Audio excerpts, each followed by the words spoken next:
ঠাকুর বলিতেন, আমি তখনও ছিলাম, এখনো আছি। গুরুর নিকট অজানা কিছুই নাই। তিনি সব জানেন বললাই সর্বজ্ঞ। তিনি যত্র তত্র গমনাগমন করতে পারেন বললাই সর্বজ্ঞ। তিনি সর্বদা সাক্ষী রূপে সঙ্গে সঙ্গে থাকেন, কোথাও যান না।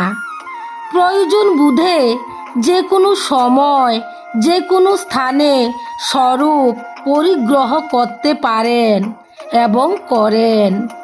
ঠাকুর বলিতেন, আমি প্রাণ রূপে তোমার মধ্যেই আছি।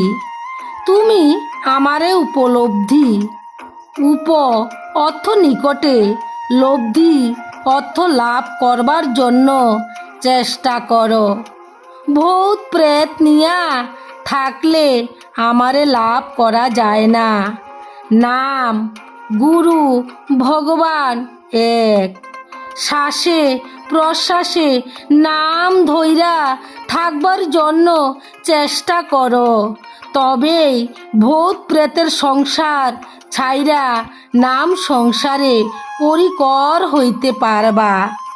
জয় রাম, জয় গোবিন্দ।